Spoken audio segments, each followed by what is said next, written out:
This is not going public, is it? Welcome to La Casita Martinez, where we indulge in the art of deep conversation and vulnerability in pursuit of self-love, self-expression, and self-value. I am your host, Samantha Martinez.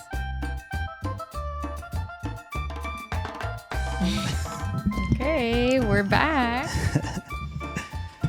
We are. I'm back. So we started this podcast focus on self-love and joy, and we had different participants and guests. But since the beginning, when we named it La Casita Martinez, we always figured if it takes a turn or we need to pivot, It's always still Casita Martinez. Yeah, Casita Martinez. So we decided for this new year, we took the more than the summer off, but we had our kids in our face 24/7, so we did not have time to record anything. And then when we talked about starting it again, we figured, why don't the two of us just talk? Just talk it out. Yeah. Yeah. I think also one of the things we realized this summer is that for us as a couple, we've been at it for 13 years now. You know, we've been married for 13 years. We've, I think, lived a lot of seasons, a lot of different seasons.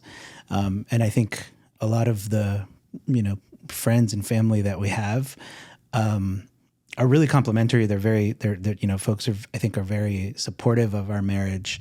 And I think one of the things we talked about was just kind of peeling back a little bit of the curtain of what our marriage and our home is actually, really like, the good things, the easy things, the hard things. Because, whether we like it or not, most everyone kind of only gets the highlight reels, right? So we thought, what better way to kind of share more about us than just having conversations kind of unscripted, among ourselves. So here we are. So we realized we need therapy, which we're going to rename the podcast We Need Therapy.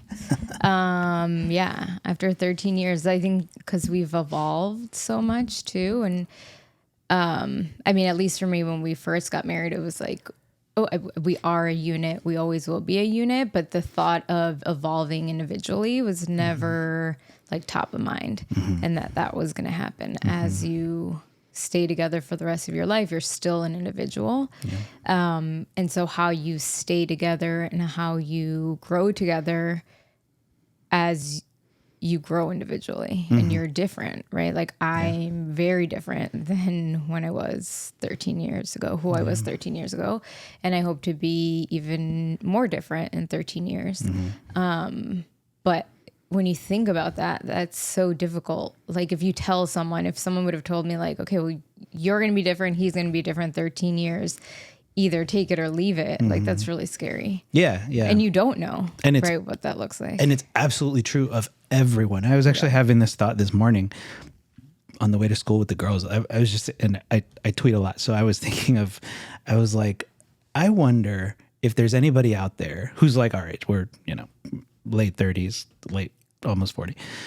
I wonder if anyone can say, yeah, my life is exactly what I thought it was going to be 10 years ago, 15 years ago, or for those who have been married, I thought, my marriage and my family is exactly what I projected it to be. I would venture to say pretty much nobody can say that's the case. And that's okay. That's normal. That's not a bad thing. But to your point about, coming to terms with that, right? Knowing that we are different people from who we were when we were younger. Children change you, locality changes you, your family changes you. I don't mean you, everyone. So then suddenly 13 years in, here we are thinking, to go back to the point about therapy, it's there's a lot we should probably talk together about with a professional, a professional to help us process, to help us understand, to help us continue, kind of our growth trajectory. So yeah, it's interesting. It's 13 years in, we're finally kind of, I think, coming around to the notion that we really should, okay, like it's been, somewhere in the back of our minds, I think, for a long time, but finally it's like top of mind, like, okay, like let's make the time investment, in meeting with someone as a couple. And I think actually it might evolve into as a family, right? Bringing our girls into the conversation so that they can exercise that muscle of expressing themselves, as individuals inside of the family unit. Yeah. And for me, I just think about like another tool in the toolbox, right? Because growing up, I did not have that skill of sharing my emotions or being able to talk about them. And I've talked to my parents about that before, and it's like, we're aware of that. And I understand they didn't know how to do that. So they obviously couldn't teach us how to do that. So I had a really difficult time articulating how I felt, why I felt that way. I would shut down and not want to talk about it. And I kind of had to like muddle through that in my brain, because like the initial reaction, I didn't know how to process that. Like that part of my brain like was shut down because I never was taught how to do that. Yeah. So as I work through that and I'm getting older, and our relationship has taught me how to be able to express my emotions and feelings. But I think it's also important because we need to normalize it. Like 13 years being married, it's like, okay, well, something went left, so let's go to therapy to fix it. Right. But kind of like to prevent or to continue to flourish in a marriage, let's have conversations, and so you don't like plateau almost, and so okay, how do you reconnect, or what is it that I need? We talk about like love languages, right? Our love languages have changed since we first got married. And so how we continue to connect and reconnect and spark that joy in the midst of kids and jobs and life and everything, right? So you can kind of fall into the like mundane, what's the word? Monotony of life. Yeah, yeah. So I think I'm just excited for just like the next chapter. Because like you said, we've been through different stages and chapters. Now our girls are a little bit older and independent. We have more time to explore individually what our like interests, passions are at this age. Yeah. I think right. It's a thing that, and funny enough, because of the industries that we've been involved in particular, like education and nonprofit work, like we know the importance of therapy. It's just we're just those classic people that just never get around to it, right?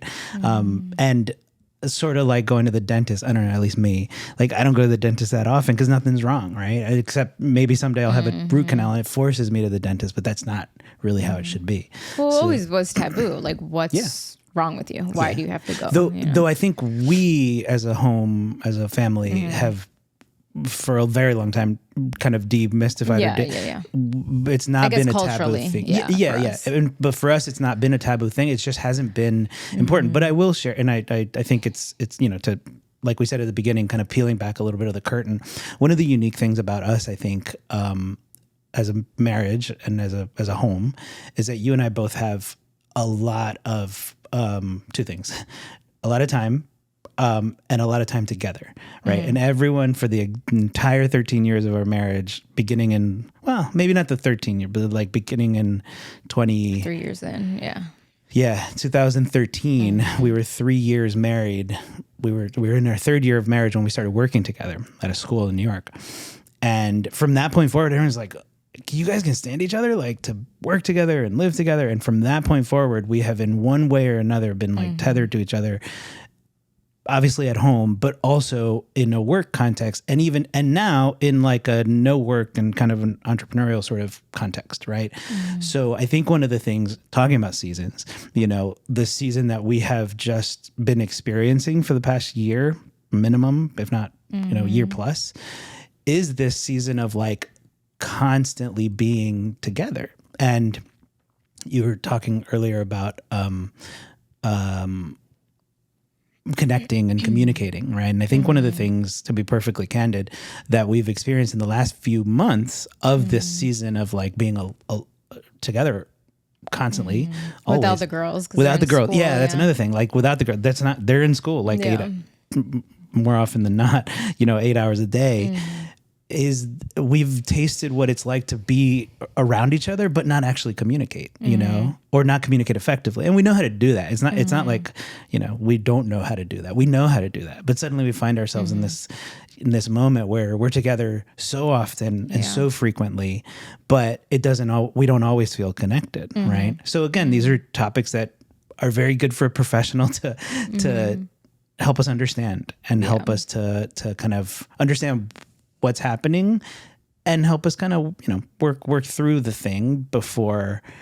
And I think we've seen this, thankfully, not in our own families or not with our own parents, but you end up, you see a lot of marriages end up in situations where you're effectively a roommate, right? And you're together for other reasons, not because there's a deep connection anymore, right? So I think we see those examples all over the place, and we're just kind of at a place where we're finally like, okay, yeah, no, it makes sense to seek out some advice. So I'm excited. So what do you do all day? People want to know. Since we don't have traditional 9 to 5 going into the office. Right. Tell us what you do. Every day's different. Every day's an adventure. I mean, no. What I do this morning, I swam for 2 hours, and then so let's be honest, because people are gonna ask. So how do you pay the bills? What do you do? Okay. Well, the short story. Because you can't swim for 2 hours and pay the bills. Yeah. No, the short story is that we have a small business that I started a couple of years ago. I decided to leave the nonprofit work that I was doing at the end of 2021. 2021? Yeah, 2021.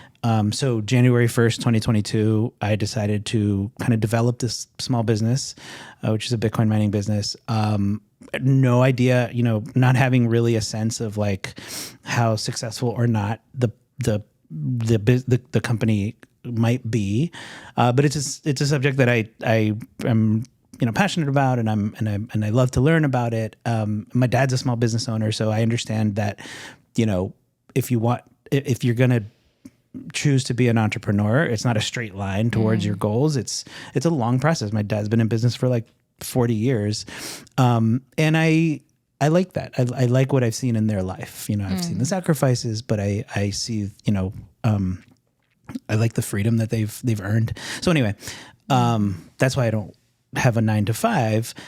The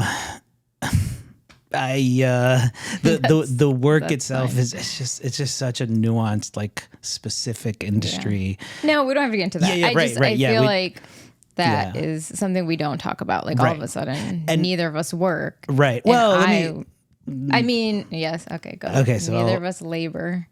Neither of us labor. Yes, that's actually great. That's a great point. Neither of us labor for income, right? But we generate income. But we generate income, right, through a small business.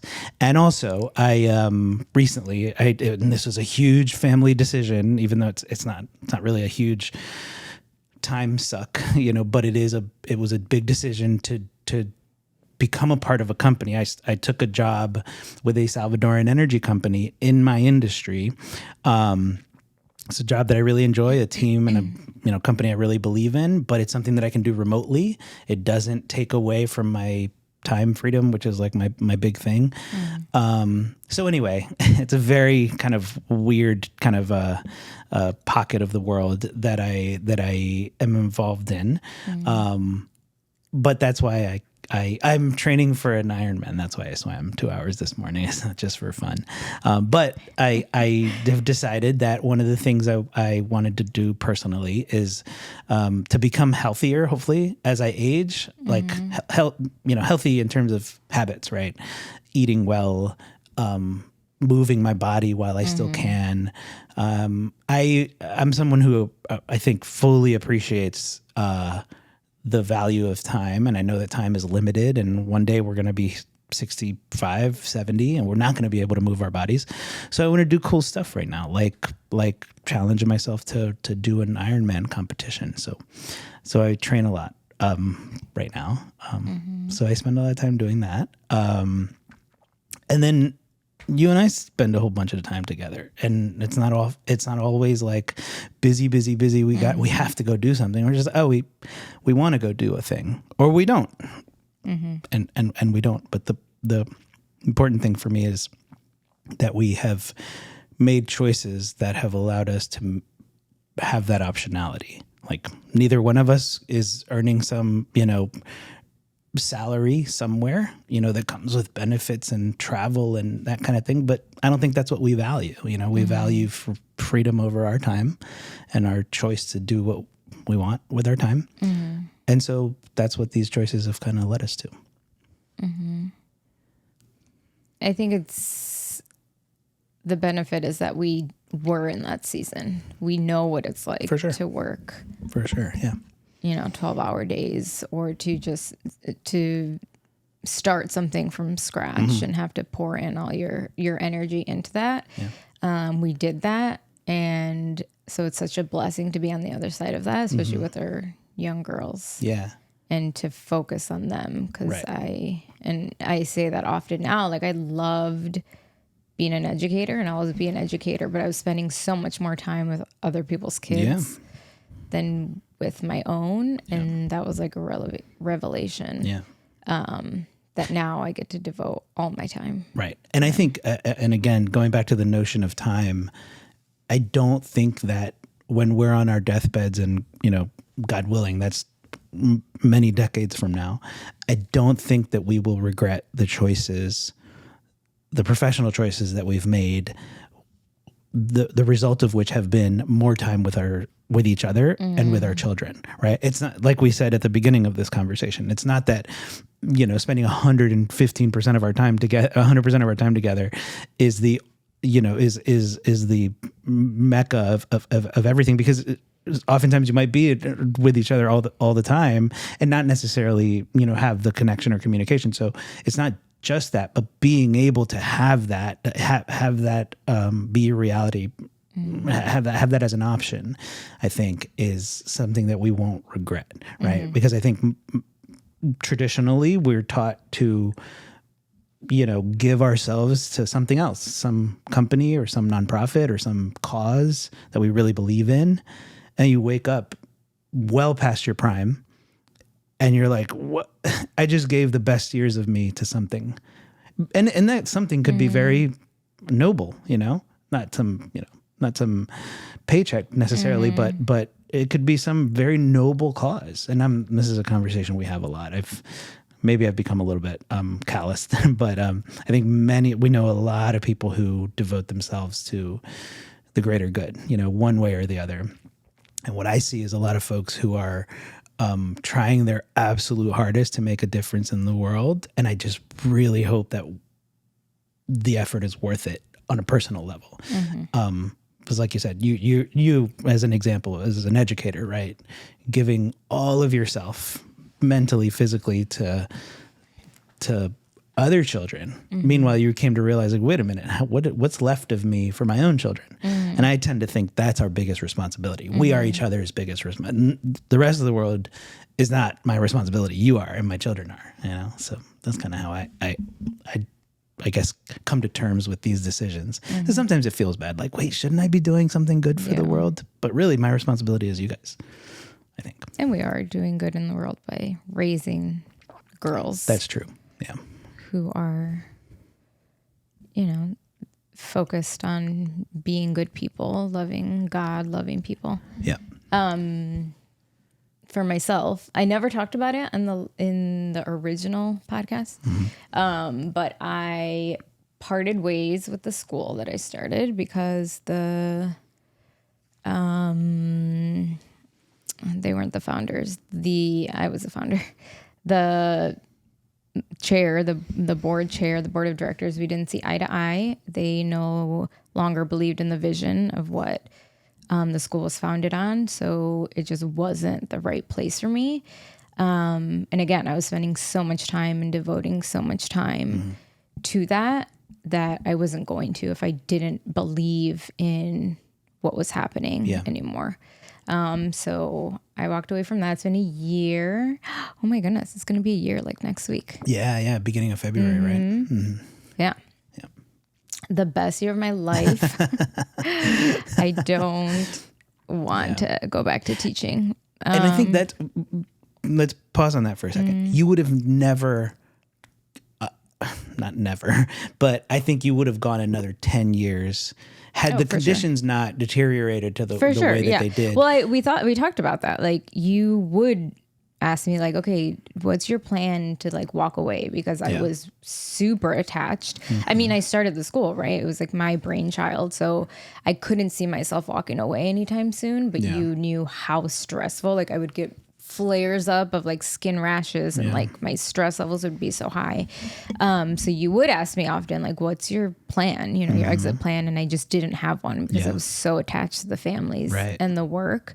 But God knew like, you have to leave. So the circumstances, you know, happened. And that's what then launched my like the self-love exploration journey, which I'm so glad that like, that's what I look back on the year, like my growth and my exploration of who I am aside from education. Because that's all I knew. I wanted to be a teacher since I was little, like 4.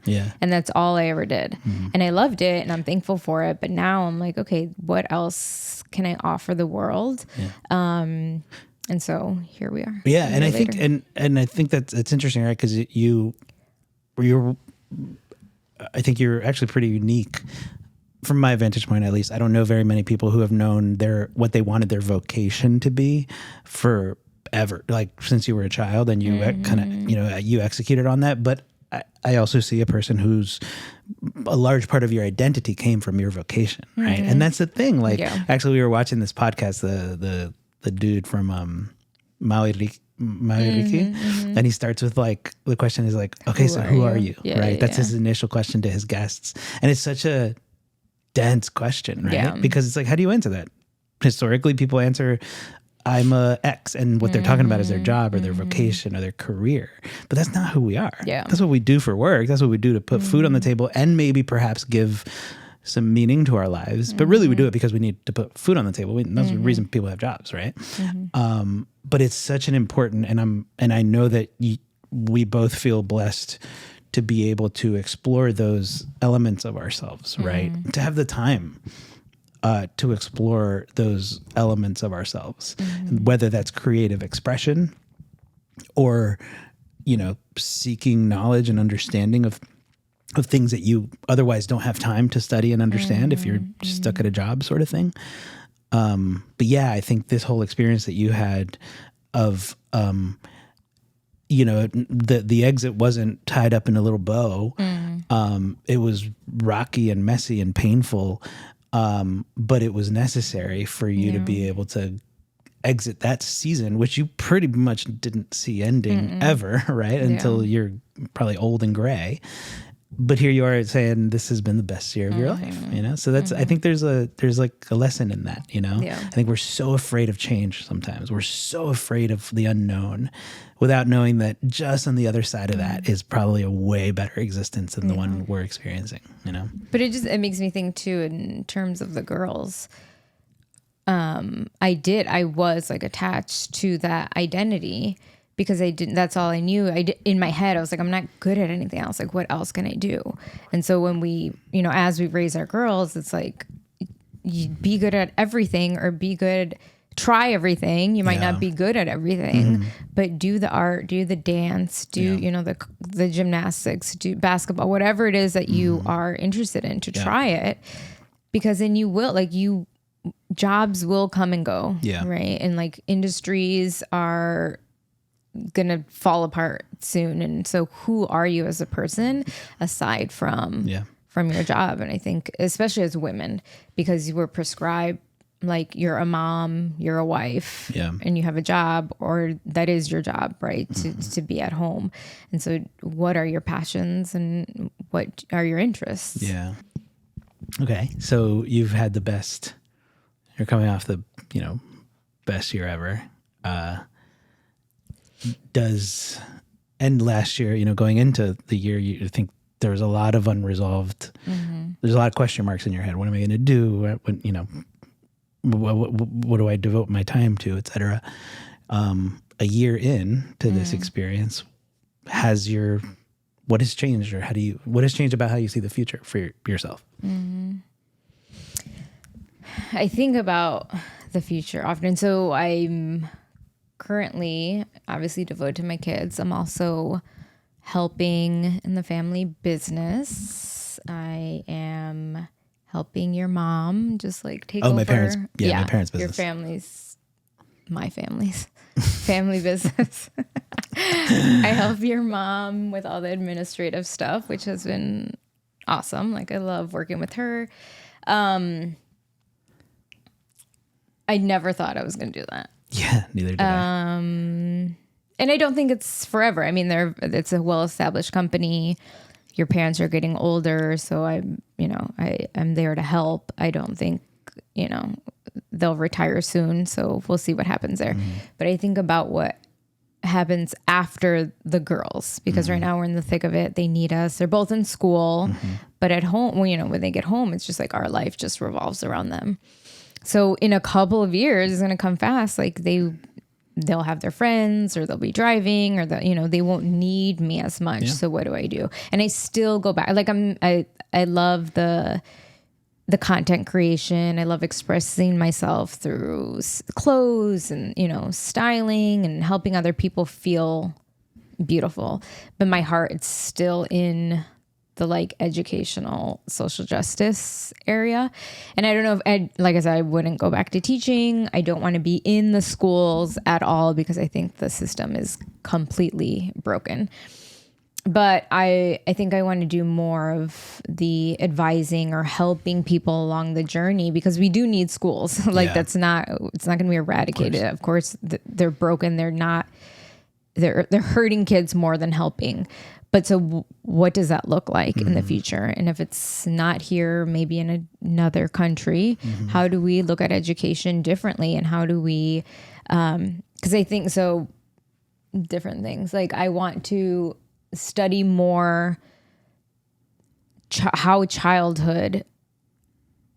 our childhoods like frame the rest of our life. And I have these conversations often, and even with myself, with us, with the girls, like it's because of our childhood that so many things happen, right? Like we become the people that we are, and that's crazy to think about. Like we have 2 girls' childhoods in our lives, but teachers have 32 childhoods. They're part of that.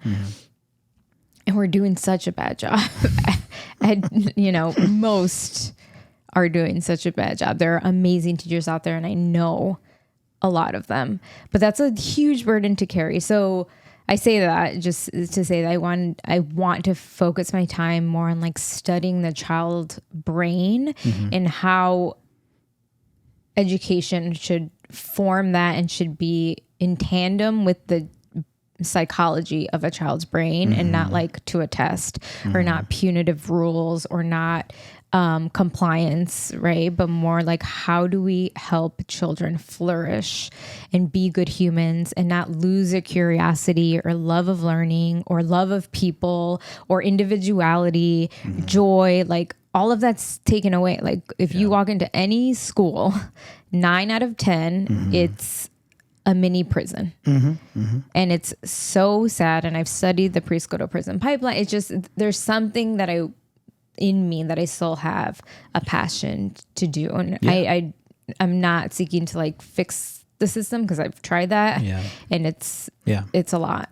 But there's something there that I'm not done with. Yeah, for sure. And I think that's going to be a process, right? Like, I don't know, but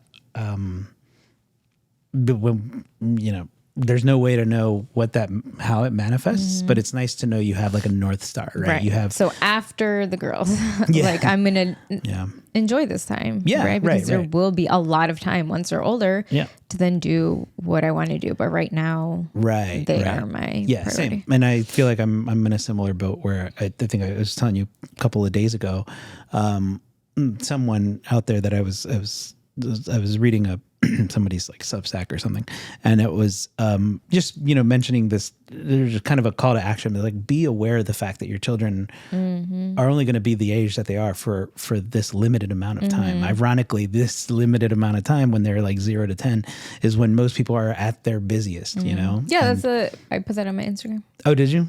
Oh, so he'll bloom. That's what it was. Yeah. And you shared that with me. Yeah. Yeah. And I am hyper aware of that. I mean, I was aware of that 2 years ago when Elisa was 2 years old, and I decided to leave work in part to kind of make myself responsible for her during the day. But that season continues, right, until maybe 8, 9, 10 years old.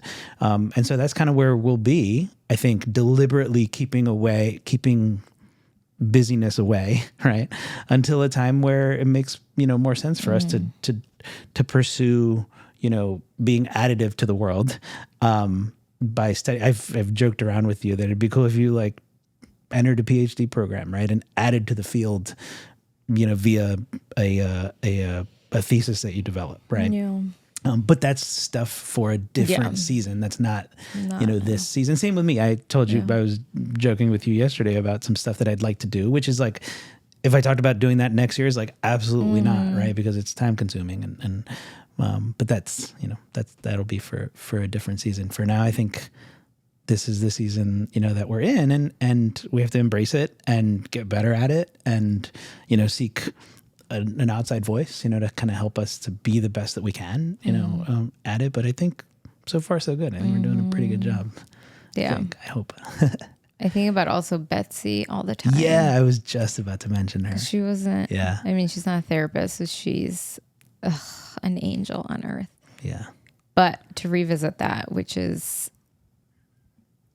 creating a mutual goal. Yep. For our lives, and focusing on that, like what makes us unique.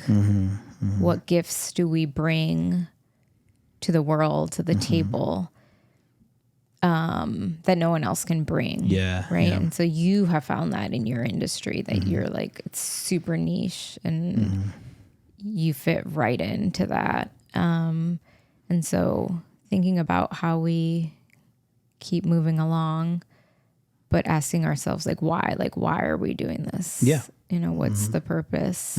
What do we want out of life together, individually with our girls? What was it called? Breakthrough thinking. Breakthrough thinking, Right. yeah, was the process that we went through. Yeah, it was like what year was that? It must have been We've like done 20. it twice. Yeah, with her. I think it must have been 2019. It was pre-pandemic. It was like 2018, 2019. We sat down for 2 days with her, right? Well, what's funny is our end goal, we've reached, both of us. Oh, we've done yeah, that. My you're goal was right. I want to start a school for underrepresented families, yeah. and yours was financial literacy and then you found Bitcoin, right? So we hit that mile marker. So now it's we have to. I didn't think do it about again. that, but yeah, you're right. You're right. Yeah, the point of this 2-day process was basically to get us as a married couple to think about our collective or combined kind of aspirations. And weirdly enough, the things that we articulated, that was prior to creating PVA and prior to me, kind of diving headfirst into this industry. But those are precisely the realizations of those. Interesting. She would be proud of us. I hadn't really thought about that. Go talk to her. Yeah, because the point of that exercise was not to set a 3-year goal. It was more just what's your North Star, for the rest of your life sort of thing. And not to say checked off the box and that's it, but we should probably revisit with her, be like, hey, and now that we're here. And by the way, I thought you were going to talk about her as a person, just when you were describing who you want, what you see for yourself in the future.